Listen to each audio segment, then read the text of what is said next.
नमस्कार दोस्तों, स्वागत है आपका अपने YouTube चैनल पर। तो चलिए शुरू करते हैं। CCP work his sector in China.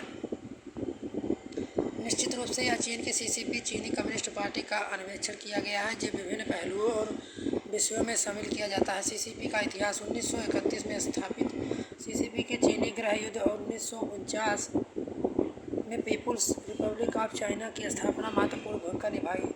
विचारधारा: मार्क्सवाद लेनिनवाद CCP की मार्गदर्शक विचारधारा है, जिसे माओ जेडोंग विचार और बाद में देंग सियाओपिंग सिद्धांत के तहत चीनी परिस्थितियों के अनुकूल बनाया गया।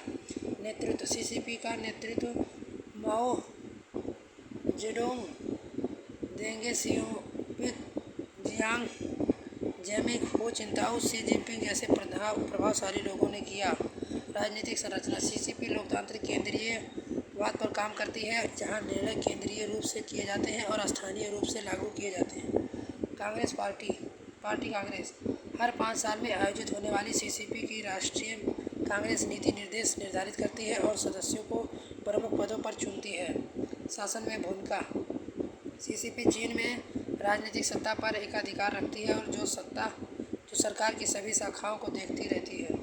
आर्थिक नीति: देंग सियाओपिंग के तहत CCP ने आर्थिक सुधार पेश किए, जिससे चीन की आर्थिक वृद्धि तेज हुई और दुनिया के लिए खुलापन आया।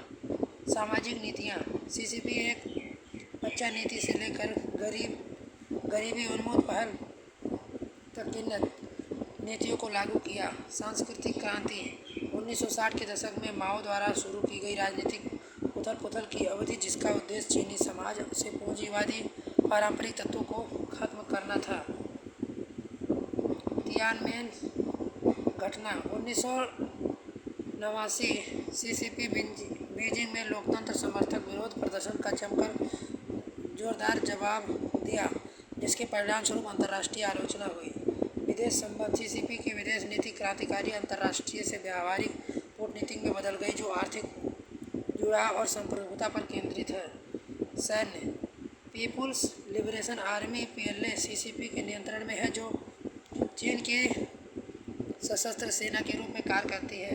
तकनीकी उन्नति: CCP ने मेड इन चाइना 2025 डिजिटल बुनियादी ढांचे के विकास जैसी पहलों के माध्यम से तकनीकी नवाचार को प्राथमिकता दी। मानवाधिकार: CCP को अपने मानवाधिकार रिकॉर्ड के लिए आलोचना का सामना करना पड़ता है, विशेष रूप से अभिव्यक्ति की स्वतंत्रता, प्रेस और राजनीतिक सहमति के संबंध में। पर्यावरण नीति: CCP ने पर्यावरण चुनौतियों को पहचाना और प्रदूषण से निपटने के तहत विकास को बढ़ावा देने के लिए पहल शुरू की। सामाजिक नियंत्रण: CCP सार्वजनिक प्रवचन और व्यवहार की नियंत्रण के लिए ग्रेड फायरवॉल और मेसल क्रेडिट सिस्टम जैसे तंत्रों का उपयोग करता है।